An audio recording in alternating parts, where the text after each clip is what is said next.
Qatar's 2025 Grand Prix should have been remembered simply as a case of McLaren's strategic misjudgment and an unexpected victory for Red Bull. Instead, a small incident on lap 56 escalated into the biggest talking point of the weekend. When Kimi Antonelli lost the rear and opened the door for Lando Norris to take fourth place, Red Bull's immediate reaction was suspicion. Gianpiero Lambiase suggested Antonelli had almost moved aside, and Helmut Marko doubled down by claiming it happened twice.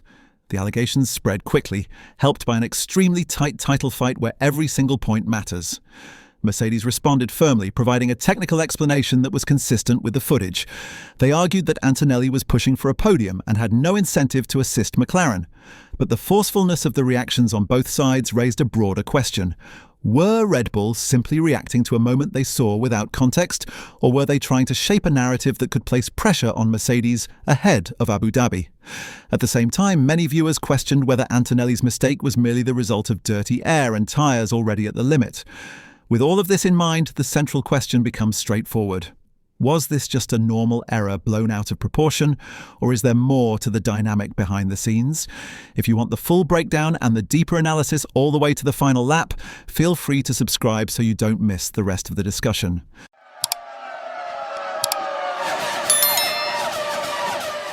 The controversy starts with the specifics of lap 56 itself. Norris had been stuck behind Antonelli for several laps, unable to close in enough on the Mercedes to attempt a meaningful attack.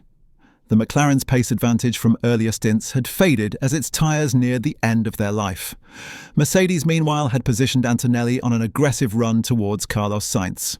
The teenager was within sight of the Williams in third when he entered turn 9 with slightly more speed than the lap before.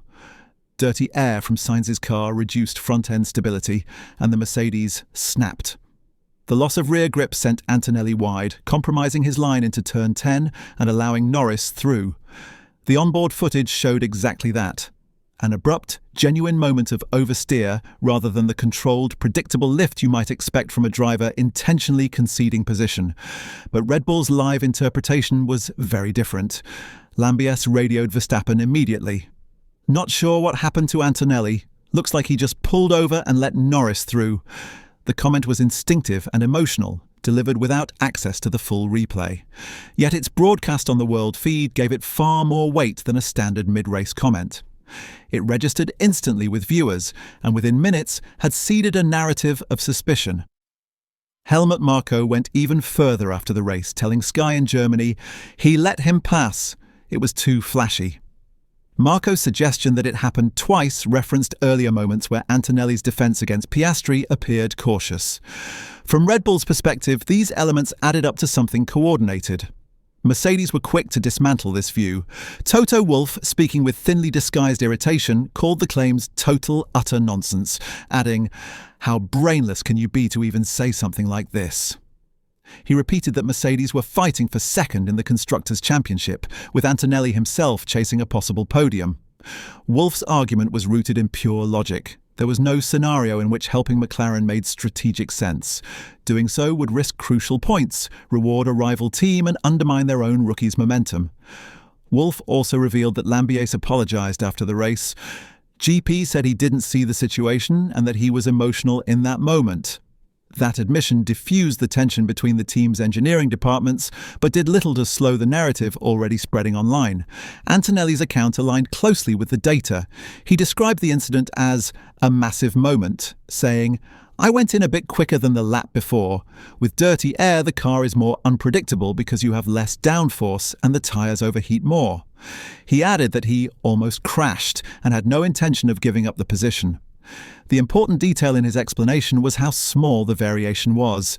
Entering the corner only slightly faster than before, in a situation where the car was already on edge, is entirely consistent with how drivers lose the rear in Lusail's high-speed sections.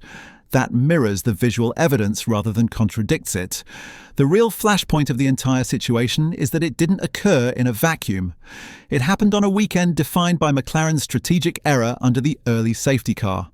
Lando Norris and Oscar Piastri were the only two drivers who stayed out, despite a mandatory two-stop requirement.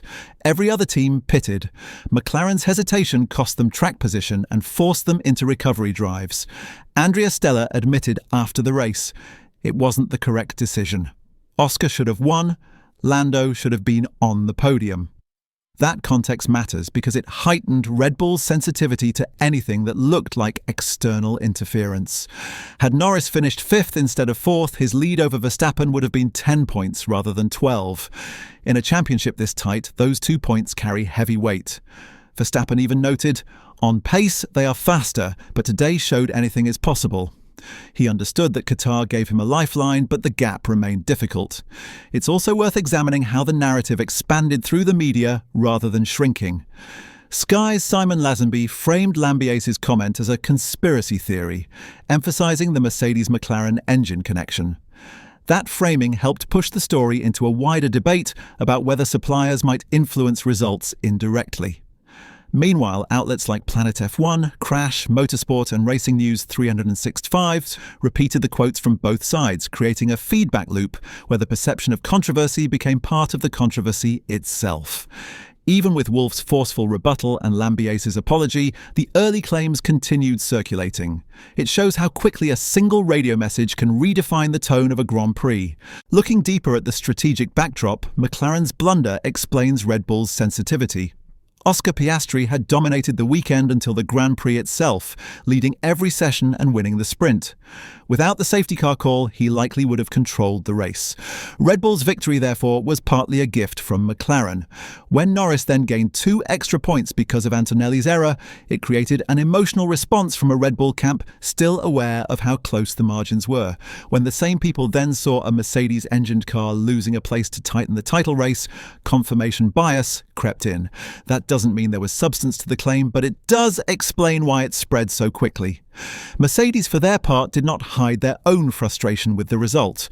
Wolff said he was annoyed with the race itself, annoyed with the mistake at the end, annoyed with other mistakes.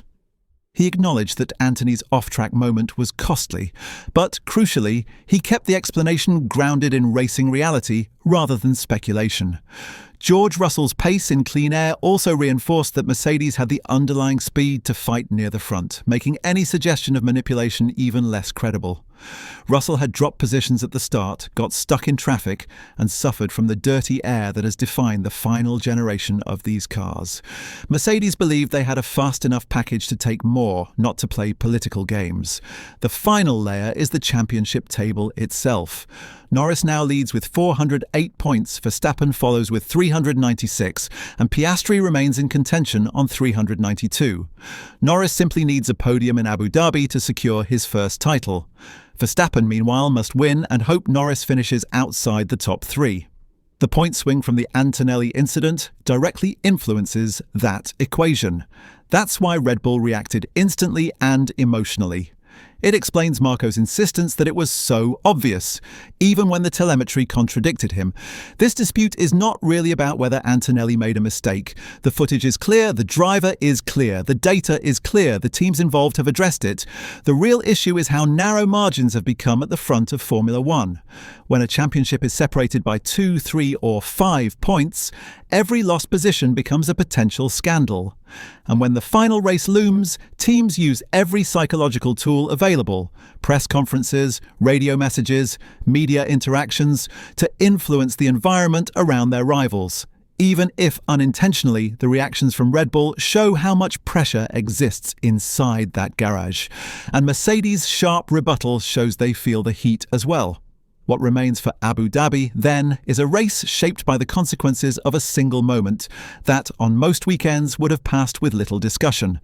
Drivers lose the rear in dirty air all the time, but this time the stakes were too high, the timing too precise, and the beneficiaries too obvious for it to escape scrutiny. Whether fans believe the official explanations or prefer the conspiracy depends largely on their allegiance. But the mechanics of the incident itself remain mundane. The real tension now lies in what happens next. Qatar didn't answer anything. It only sharpened the questions.